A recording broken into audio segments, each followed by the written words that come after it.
이사야서 43장 22절로 28절까지 말씀입니다.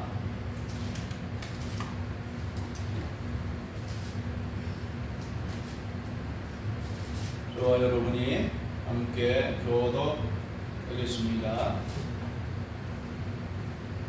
그러나 여호와 너는 나를 부르지 아니하였고 이스라엘아 너는 나를 괴롭게 여겼으며 내 번제의 양을 내게로 가져오지 아니하였고 내 제물로 나를 공경하지 아니하였느니라. 나는 제물로 말미암아 너를 수고롭게 하지 아니하고 위하여 말미암아 너를 괴롭게 하지 아니하였거늘.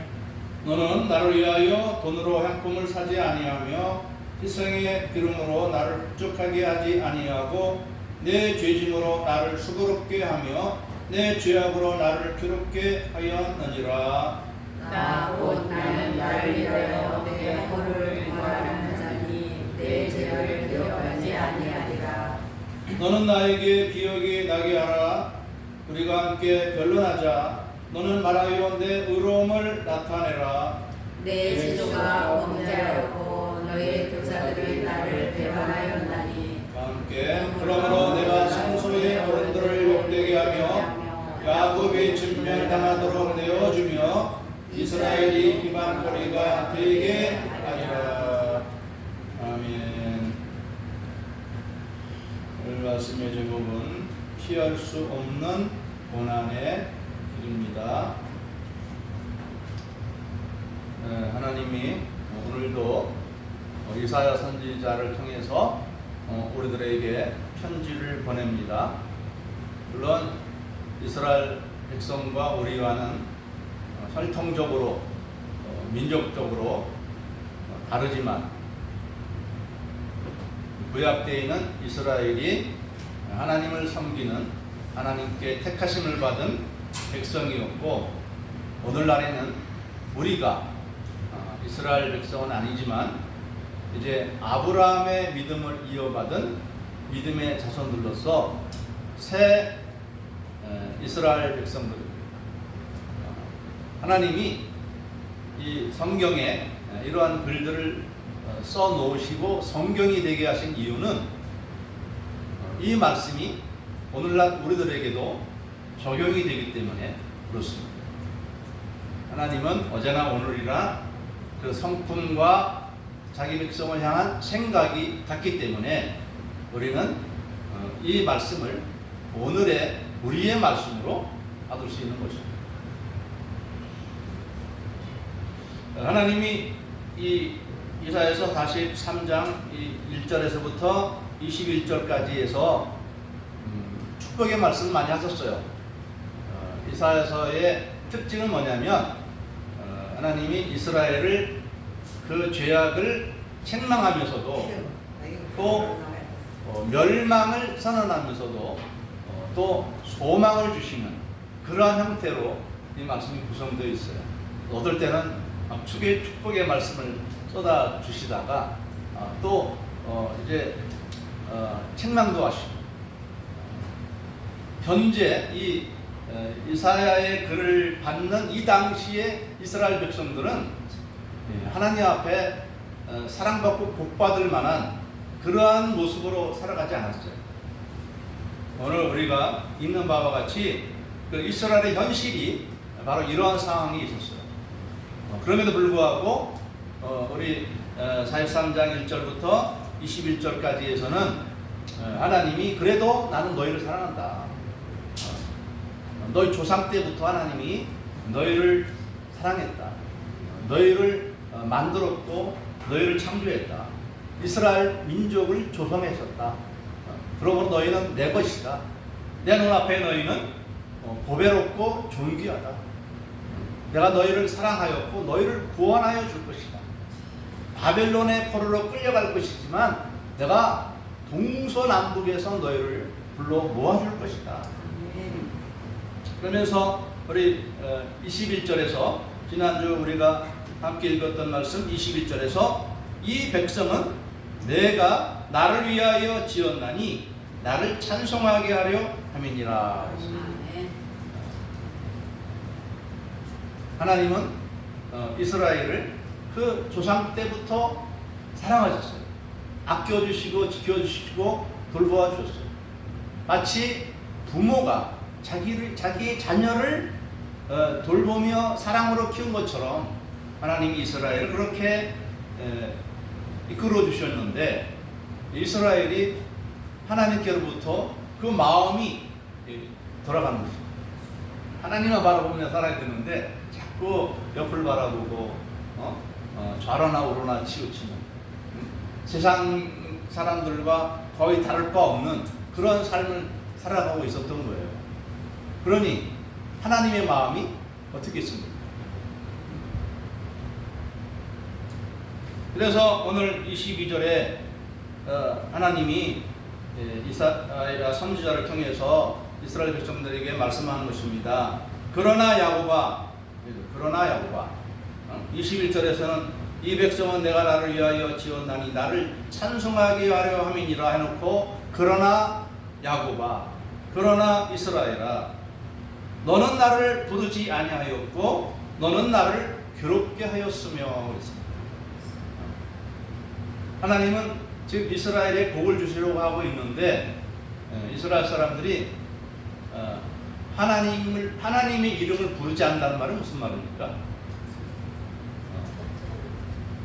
기도하지 않는다, 하나님의 교회에 나오지 않는다, 이런 얘기죠.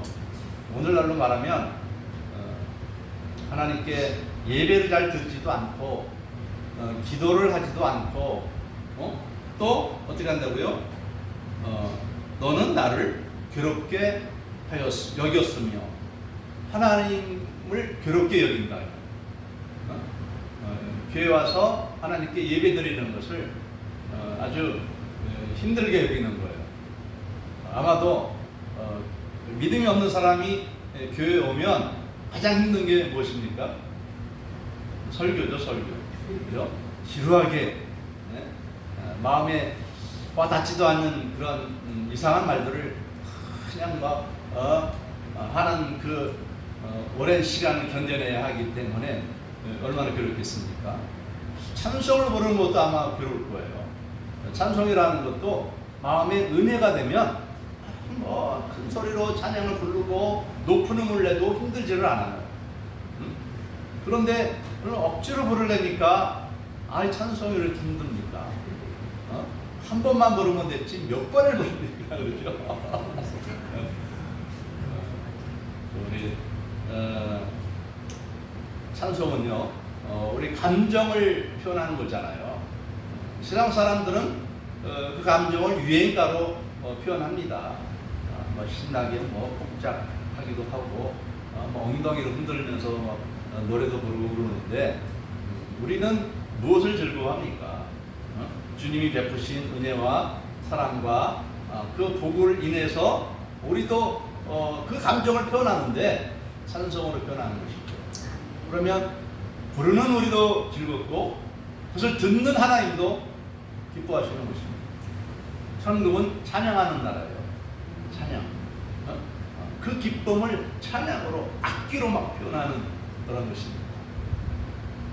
그래서 우리는 참 악기를 연주되지 않는 것이 참 안타까운 것 중에 하나인데, 그래서 반주기로 이렇게 합니다. 근데 반주기로 하는 것도 좋은 점이 있어요. 그 높낮이를 이렇게 올릴 수도 있고 좀 낮을 수도 있고 그래요. 조금 전에 불렀던 찬송은 제가 두음을 낮췄어요. 그래서 좀 높이 올라갈 때 많이 안 힘들었을 거예요, 예전에 같이. 두음을 낮췄기 때문에 그런 이제 장점도 있어요. 그래서 제가 또 이제 색소폰을 그동안 이제 이 치과 치료가 끝나지 않아서 못 불었는데, 이제 병원에 갔더니 뭐 수용을 해도 되고 색소폰 불러도 괜찮습니다. 임금표가 이제 완전히는 아니지만 그렇게 그 정도는 견딜 만하도록 아물었습니다. 이렇게 말씀을 해서 다시 이제 연습을 하고 있는데, 앞으로 이제 오후 예배 때는 색소폰을 불고 여러분 찬송하고 이런 식으로도 한번 해볼까 하는 생각을 합니다. 어떤 우리가 악기로 뭔가 노래를 부르고 연주하고 이것은 우리 구약 성경에 나오는 그 성전 예루살렘 성전의 제사와 비슷한 거죠.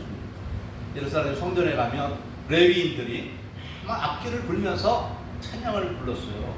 그리고 그 예루살렘이 산에 있었거든요. 산이거든요.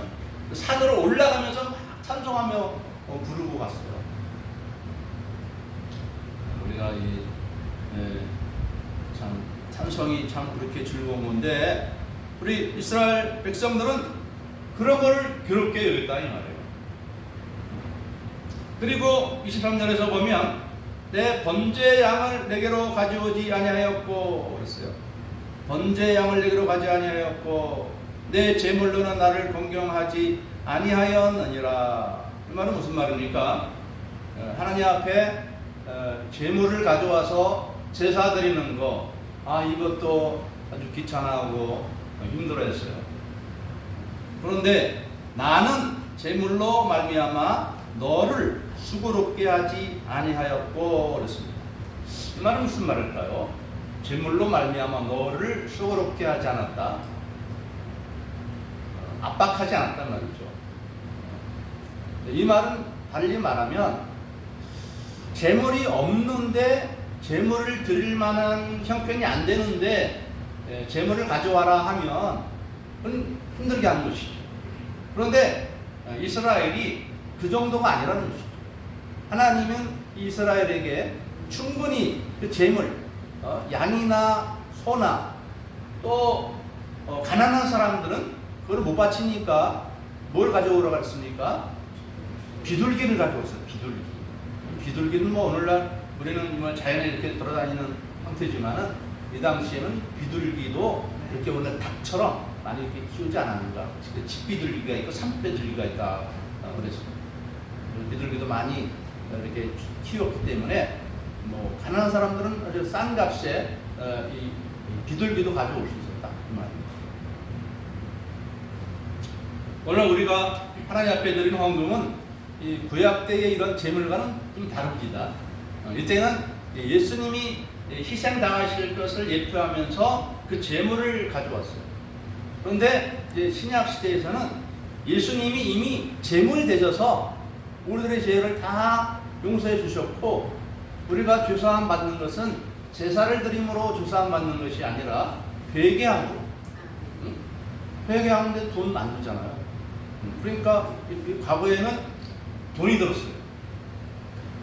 죄를 지면 속죄제를 드려야 되고 죄를 안 짓을 때는 번제를 드렸고 감사한 일이 있으면 화목제물로 하나님께 감사의 예물을 드렸어요.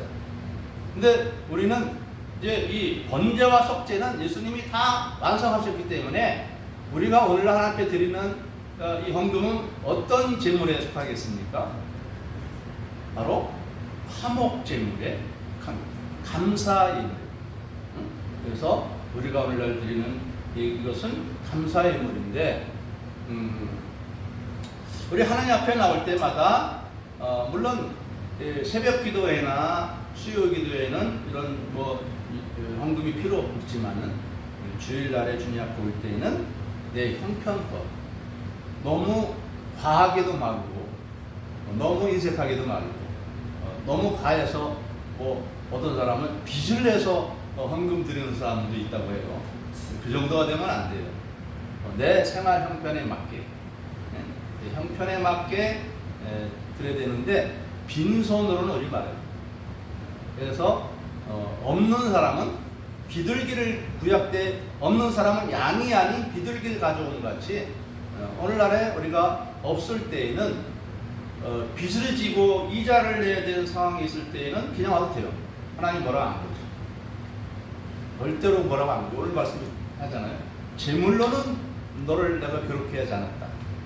헌금으로 하나님 우리를 괴롭게 하지 않습니다. 우리가 없는데 못 드린다고 해서 하나님은 절대 책망하지 않습니다. 그런데 있는데도 못 드리는 것에, 안 드리는 것에 대해서는 하나님은 말씀을 하십니다. 그래서 또 말합니다. 유황으로 말미암아 너를 괴롭게 하지 아니하였거늘 너는 나를 위하여 돈으로 향품을 사지 아니하며 희생의 기름으로 나를 흡족하게 하지 아니하고 내 죄짐으로 나를 수고롭게 하며 내 죄악으로 나를 괴롭게 하였느니라. 사실 우리 인생들이 하나님께 죄를 범하면 나 다 그냥 멸망시켜서 지옥으로 보내면 되죠. 근데 하나님은 그거를 괴롭게 여긴다. 하나님은 당신을 믿지 않는 수많은 사람들이 멸망마다 지옥에 떨어지는 것을 하나님은 괴롭게 여긴다는 거예요. 기쁨으로 지옥에 보내는 것이 아니라는 것이죠. 그래서 한 영혼도 실족함이 없도록 하시는 것이 하나님이 기뻐하시는 뜻입니다. 그런데 이 사랑하는 이스라엘 백성들이 하나님 앞에 나오질 않고 예물도 아까워하고 제사 드리는 것도 힘들어하고 괴롭게 여기는 거예요. 그러니 하나님의 마음이 얼마나 괴롭겠습니까? 어떤 사람들은 하나님 괴로우라고 나 교회 안 나가 나 예수님 안 믿을 거야 이러는 분도 있어. 하나님 괴롭히려고 이제 협박이죠. 그러니까 하나님 내 기도 빨리 들어주세요 뭐 이런 식으로 협박을 하는 게 있는데, 하나님의 은혜는 협박을 통해서 그렇게 기도하면 안 돼요. 오히려 우리는 그 한나처럼 기도합니다. 한나처럼. 한나가 어떻게 기도했죠? 하나님, 아기를 못 낳는지 못 낳은 지가 몇 년인지 모르겠지만 아이를 못 낳는 여자라는 그 수치만은 당하지 않게 해주세요. 하나님 제게 아들을 주시면 어려서부터 하나님께 일평생 바치겠습니다. 내가 내 품에 안 키워도 좋으니까 아들 하나만 낳게 해주세요. 그렇게 하면서 서원하면서 하나님께 기도를 드렸어요. 그랬더니 하나님이 한나의 기도를 들어줬어요. 정말 우리 이 아기를 몇십 년 동안 못 낳던 이 불임의 이 여자가 아들을 낳은 거예요. 그래서 언제 하나님께 바쳤습니까? 젖을 떼면서부터 바로 어린 그 아들을, 사랑스러운 그 처음 낳아본 그 어린 아들을 떼어서 자기 품에서 떼어서 하나님께 바쳤어요. 제사장님에게 바쳤어요. 좀 키워달라고. 그랬더니 하나님이 나중에 이 한나의 이 서원 이행하는 것을 보시고 삼남이녀를 더 줬어요. 삼남이녀를 더 낳을 수 있는 복을 허락하여 줬어요. 하나님도 감정이 있으시기 때문에 우리가 하나님께 예쁘게 기도하고 예쁘게 섬기면 하나님이 그대로 응답해 주시는 것입니다. 또 오늘 25절에서 말씀합니다. 곧 나는 나를 위하여 내 허물을 도말하는 자니 내 죄를 기억하지 아니하리라. 하나님은 당신을 위해서 자기 백성들의 죄를 용서해 주시는 분이다 이 말이에요. 저는 이 말씀을 좀 저에게도 좀 도입을 했습니다. 그래서 예수님이 그랬죠. 마태복음 7장 12절에 너희가 남에게 대접을 받고자 하는 대로 남을 대접해 주라. 그런 말씀이 있죠. 저는 제가 실수가 많아요. 어떻게 보면 이제 그때 예배 이거 프로젝트도 때로는 실수할 수 있고 주보도 실수하기도 하고 또 기도하다 더듬기도 하고 설교하다 더듬기도 하고 실수가 많아요. 일상생활도 실수가 많기 때문에 그래서 저는 나를 위해서 다른 사람들의 실수와 허물을 웬만하면 용서해 주려고 해요. 왜냐면 내가 실수가 많으니까, 말과 행동에 실수가 많으니까 내가 용서를 받기 위해서는, 내 실수가 쉽게 용서를 받기 위해서는 내가 그렇게 해줘야 돼 미리. 그죠? 그리고 나에게 심한 말이나 행동했던 그러한 사실들이나 그 사람들에 대해서도 가능한 한 잊어버리려고 합니다. 근데 하나님이 감사하게도 잊어버리게 해주셔요. 그래서 그 자꾸 생각하면 어떻게 됩니까? 자꾸 나에게 뭐 10만 말을 하고 상처 준 것이 자꾸 생각이 나면 어떻게 되죠? 생각날 때마다 내 마음이 그냥 막 열불이 나고 자다가도 뭐 잠이 안 오고 깨고 그러잖아요. 그죠? 그래서 이런 건 누가 나에게 상처 준 것을 잘 잊어버려야 나에게 편하지, 이거 안 잊어버리면 괴로워요. 내가 나를 위해서 나를 웬만하면 용서해주고 이해해주고 또 기도할 때도 하나님 이거 생각나지 않게 해달라고 그렇게 기도를 합니다. 그래서 마음 편해요. 하나님도 마찬가지예요. 하나님도 이스라엘이 자기가 사랑하는 그 조상 때부터 키워온 그 이스라엘이기 때문에 웬만하면 용서해주고 싶은 거예요. 보호를 베풀어 주고 싶은 거예요. 여러분의 사랑하는 자녀가 여러분에게 좀 속색했다고 해가지고 그거 그냥 곱씹어가지고 미워하십니까? 결코 그러지 않죠. 그 자녀가 잘못한 건 다 잊어버리고 잘하는 모습, 잘했던 모습만 기억하고 싶은 것이 부모의 마음이듯이 우리 하나님도 그러하신 것입니다. 그래서 25절에 다시 한번 나 곧 나는 나를 위하여 내 허물을 도말하는 자니 내 죄를 기억하지 아니하리라 했어요. 하나님이 우리의 죄를 늘 기억해 하셔가지고 늘 생각나게 하시면 우리 얼마나 괴롭습니까? 우리도 우리가 지은 죄 다 회개했으면, 회개 안 했으면은 우리가 더 철저히 회개를 하면 됩니다. 또 내 옛죄가 생각이 나면 또 한 번 더 회개하면 더 하면 돼요. 그리고 접어야 됩니다. 너무 지나치게 내가 지은 죄 계속적으로 되살리고 기억해내서 그를 회개를 연거푸 1000번 만번할 필요가 없어요. 한 10번 정도 하면 잊어버려야 됩니다. 나도 내 죄에 대해서. 그래 홀가분한 마음으로 우리가 주님을 섬기지. 그걸 계속 기억하면 우리도 괴롭잖아요. 이제 그런 분들도 가끔 있어요. 내가 내 옛죄를 자꾸 생각하지 말아야 되는데 생각해가지고. 재미난 이야기가 있죠. 어떤 부흥사, 옛날에 부흥회를 많이 했잖아요, 교회에서. 부흥사 목사님이 어느 교회 가서 막 부흥 집회를 하는데 어느 할머니가 오시더니 목사님 저는 죄를 많이 졌어요. 젊어서 저는 아주 그 방탕한 죄를 지었어요. 이렇게 하더라고 하십니다.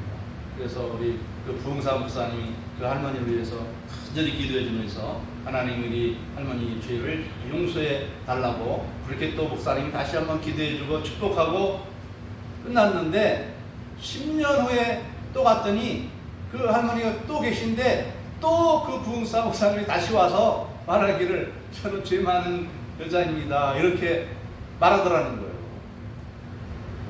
그 부흥사 목사님이 이제 그만 생각하라고 그렇게 권면해 주셨다고 그러는데 오늘 말씀을 하잖아요. 내 죄를 기억지 아니하리라 그랬는데 자꾸 왜 우리가 우리 죄를 기억을 해서 나를 괴롭게 하고 하나님을 괴롭게 하고 그럴 필요가 없다 이 말입니다. 자, 그러면서 또 26절에서 말씀합니다. 너는 나에게 기억이 나게 하라. 우리가 함께 변론하자. 함께 좀 얘기 나눠보자 이 말이에요. 하나님도 우리와 좀 대화를 하고 싶은 거예요. 따져보고 싶은 거예요. 그래서 말하기를 너는 말하여 내가 의로움을 나타내라 그랬습니다. 내가 잘했던 기억도 한번 좀 말해봐라 이 말이죠. 못한 것만 기억하지 말고 내가 하나님 잘 믿었을 때 하나님 너를 사랑할 때 너도 하나님 사랑하고 하나님의 은혜를 받을 때 그때를 좀 그것도 좀 생각해 봐라 하는 그런 말씀입니다. 그리고 또 27절에 내 시조가 범죄하였고 너희의 교사들이 나를 배반하였나니 이렇게 말합니다. 이 시조라는 말 이스라엘의 시조가 누구죠? 아브라함이죠. 아브라함이 죄를 범했다. 이 말은 좀 물론 뭐 이 땅에 아무리 뭐 믿음의 조상이라 할지라도 사람이기 때문에 범죄하는 것이 있죠. 아브라함의 대표적인 죄가 무엇입니까? 자기 아내를 여동생이라고 거짓말을 해서 한 번은 애굽 왕에게 한 번은 그랄 왕에게 빼앗겼다가 다시 찾은 바 있는 거짓말 때문에 솔직하게 말해도 되는데 거짓말해서 그렇게 한 적이 있지만 저는 여기서 말하는 내 시조라는 것은 아브라함에게 두기보다는 우리 인류의 조상 아담에게 주는 것이 더 옳다고 봅니다. 그래서 이 시조에 대해서 영어 성경에서는 뭐라고 하냐면 first father, 처음 아버지. 물론 이스라엘 민족에게 아브라함도 처음 아버지이지만 더 우리 인류의 모든 인류의 조상이 되는 아버지 누굽니까? 아담이 어떤 죄를 범했습니까? 자기 아내의 말을 듣고 하나님이 먹지 말라고 말씀하신 선악을 알게 하는 나무의 과일을 먹고 말았어요. 하나님은 그것을 먹는 날에 정령 죽으려 했는데 하나님 말씀보다는 뱀의 말을 듣고 안 죽는다 너 그거 모두 안 죽어 너도 하나님처럼 눈이 밝아질 거야 너도 하나님처럼 될 거야 그 말을 듣고 잠시 속았던 이 아담이 그 과일을 먹는 순간에 죽음이 찾아온 거죠. 그래도 창세기 보면은 그래도 930년을 살았어요. 오래오래 살았어요. 그러나 죽음에 이를 수밖에 없는 상태가 된 것이죠. 근데 여기서 그런 이야기를 하는 이유는 뭐냐면 지금 이스라엘의 백성들, 특별히 지도자들에 대해서 오늘 말씀은 뭐라고 하냐면 내 시주가 범죄하고 너의 교사들이 나를 배반하였다. 교사는 뭐예요? 학생을 가르치는 사람들이잖아요. 그러니까 이스라엘 백성들을 가르치는 입장에 있는 왕들과 고위 공직자들과 성전의 제사장들이 하나님을 이렇게 기쁨으로 잘 섬기지 않는 거예요. 그러니까 그들 따라가죠. 제사장이 열심을 내고 왕이 열심을 내서 제사를 드리고 하나님을 섬겨야 되는데 이 위에서부터 잘못되니까 이스라엘 전체가 망가지는 것이죠. 또 오늘날에도 마찬가지입니다. 오늘날에도 우리 성도들의 믿음을 떨어뜨리는 가장 나쁜 케이스가 뭐냐면 목회자들이 타락하는 것이죠. 그러면 목회자들이 타락하면 하나님 말씀을 제대로 가르칠 수가 없죠. 그러니까 세상 얘기만 자꾸 늘어오는 것이죠. 정치, 경제, 사회 문화, 성공하는 기업가들 그런 얘기만 자꾸 늘어놓고 이제 진짜 우리가 지켜야 될 하나님 말씀에 대해서는 말씀하지 않는 것. 그래서 성도들로 하여금 하나님 말씀을 떠나서 자기 마음도 살게 하는 것. 이단 이런 죄종들이 가장 무서운 벌이 있는 것이죠. 가장 무서운 증거를 하나님께 받는 것이죠. 보면 작은 이단들이 별로 없죠. 아주 무리가 많습니다. 사람들 수가 많아요. 여호와 증인도 수가 많고, 구원파도 수가 많고, 신천지도 수가 많고, 통일교도 수가 많습니다. 통일교는 돈이 많아요, 돈이. 그래서 통일교 믿으면요, 좋은 게 있어요. 자기 기업에 다 직원을 뽑아줘. 그러니까 그 재물로, 돈으로 이제는 사람들을 모집하는 것이죠. 그만큼 또 많이 뺏기죠. 그만큼 돈으로 전도하지만 돈을 또 얼마나 걷어들인지 몰라요. 이런 명목 저런 명목으로 헌금 강요를 많이 한다고 그럽니다. 아무튼 그렇게 되니까 28절 그러므로 내가 성소의 어른들을 욕되게 하며 성소의 어른들이 누굽니까? 제사장들을 말하는 거예요. 성소의 어른들 제사장들이에요. 제사장들을 어떻게 한다고요? 욕되게 한다. 이거는 하나님이 장차 이스라엘 예루살렘 성전을 다 무너뜨린다는 얘기예요. 불살라버린다는 얘기예요. 그리고 그들을 다 바벨론 포로로 끌고 간다는 말씀입니다. 야곱이 진멸당하도록 내어주며 그랬어요. 하나님이 이스라엘을 예루살렘 성전을 더 이상 지켜주지 않고 망하는 길로 내버려 두신다 이 말이에요. 사랑하지만 이들을 한번 이 세상과 우상의 나라에 흡수되어 그들과 함께 어울려 살아가는 것이 과연 얼마나 잘 되는 것인지 하나님은 직접 경험하게 해주겠다는 거예요. 그래서 이스라엘의 고난이 와도 안 지켜준다는 얘기예요. 멸망에 다가와도 안 지켜주신다는 얘기예요.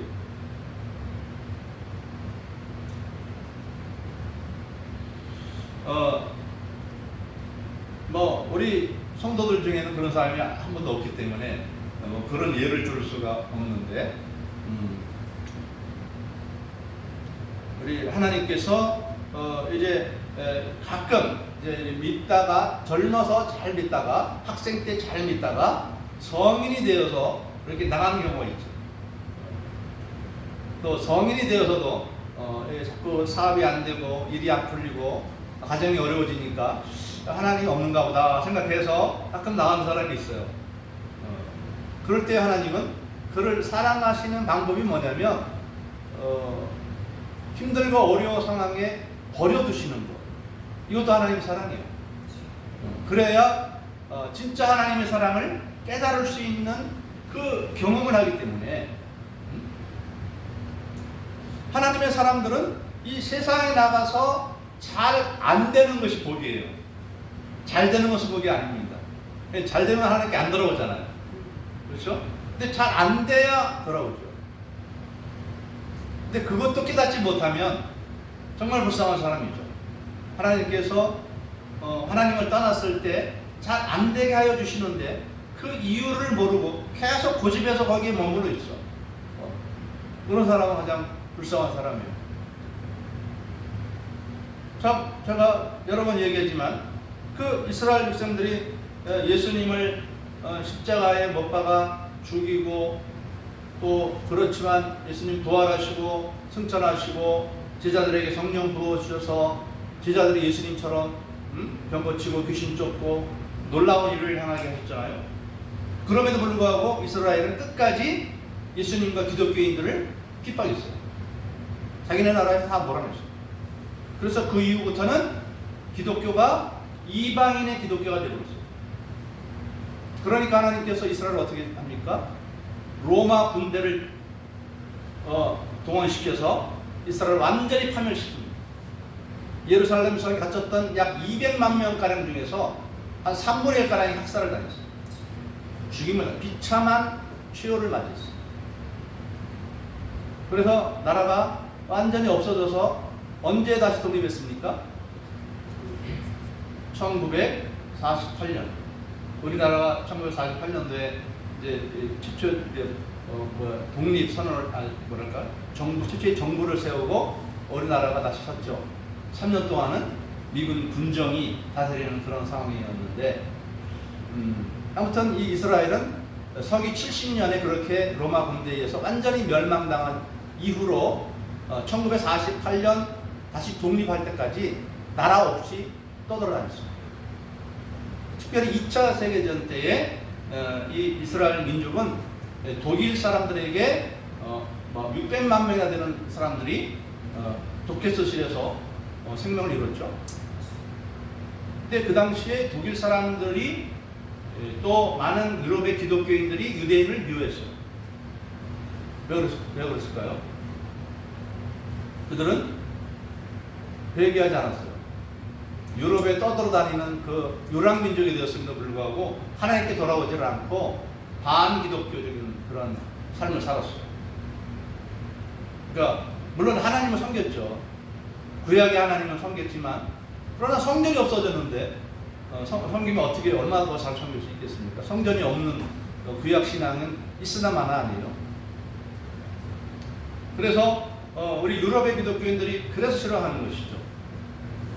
예수님을 십자가 못 박아 죽였고 회개하지 않고 끝까지 예수님을 믿지 않는 그들에 대해서 유럽의 기독교인들은 아주 미워했던 것이죠.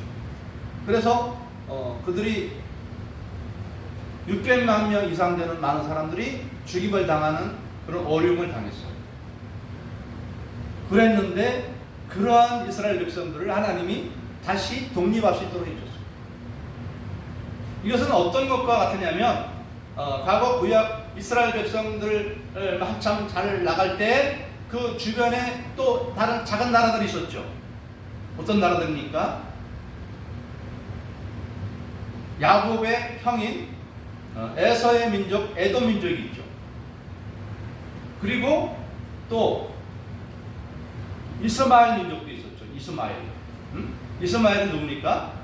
아브라함의 사라의 아내가 아니라 하갈이 낳은 아들 이스마엘. 그 이스마엘도 한 민족 국가를 이뤘죠. 또 아브라함이 후처로 얻은 구드라를 통해서 얻은 미디안이라는 아들이 있는데 그 미디안도 한 민족 국가를 이뤘죠. 또 아브라함의 조카인 롯을 통해서 낳은 암몬과 모압이 있죠. 모압과 암몬이 있죠. 다 하나님을 떠났지만 우상 숭배하지만 그 혈통 그 조상 때문에 그 나라가 민족국가 세워지게 했습니다. 그것처럼 하나님께서는 이 이스라엘이 그래도 하나님이 조상 때부터 사랑했던 나라이기 때문에 다시 회복시켜 줬어요. 이것은 그들이 오늘날 유대교를 섬기는 것이 옳기 때문에 그렇게 해주신 것이 아니라 그래도 하나님은 아브라함과 그 후손들을 사랑하신다는 것을 역사적으로 나타내 주시는 거예요. 하나님을 잘 안 섬겨도 그들의 조상이 아브라함이기 때문에 야곱이기 때문에 하나님은 우리를 사랑하실 때 얼마나 사랑하십니까? 하나님 우리를 선택해 주시기 위해서 어떤 값을 치르셨습니까? 당신의 독생자의 생명을 십자가의 속죄제물로 받으시는 이런 희생을 치르셨기 때문에 하나님은 오늘날 우리를 지극히 사랑하시는 거예요. 그래서 우리는 하나님을 아버지라 부르며 섬길 수 있는 것입니다. 이스라엘 백성들에게 너 내 아버지라고 부르라 이렇게 말하지 않았어요. 그런데 하나님은 예수님은 우리에게 하나님을 아버지라고 부르게 하셨어요. 하늘에 계신 우리 아버지요. 우리가 날마다 기도하잖아요. 주기도문으로 하늘에 계신 우리 아버지요. 아버지라고 부르겠습니다. 하나님은 결코 우리를 외면하지 않습니다. 결코 버리지 않습니다. 우리가 범죄했을지라도 속히 하나님께 내가 잘못했습니다 회개하면 바로 우리를 품어주시고 용서해 주시는 하나님이십니다. 이제는 우리 하나님을 괴롭게 여기는 우리가 아니라 기뻐하며 예배하기를 기뻐하고 하나님 앞에 드리는 것을 기뻐하고 또 나누는 것을 기뻐하고 그래서 하나님께 일평생 쓰임받고 인정받고 높임받고 또 하나님 나라에서 상받는 여러분 되시기를 주님의 이름으로 축복합니다. 기도합니다. 사랑하는 하나님, 하나님께서 이스라엘 백성들을 얼마나 사랑하셨는지 아버지 하나님, 그들이 주님을 외면하고 수많은 주의 백성들을 핍박하였지만 다시금 나라를 세워두시고 그들이 회개하여 주께 돌아오기를 기다리시는 참 놀라운 사랑의 하나님이신 것을 저희들이 역사 속에서도 바라보옵나이다. 하나님 아버지여, 예수 그리스도의 십자가 보혈로 우리를 택하셨사오니 하나님께서 우리를 얼마나 사랑하시는지 우리가 그 사랑을 깨달아 알게 하여 주시고 믿고 확신하게 하여 주셔서 기쁨으로 주님을 섬기며 주의 말씀대로 행하기를 좋아하는 그러한 저희들이 되게 하여 주옵소서. 감사드리오며 예수님의 이름으로 기도하옵나이다. 아멘.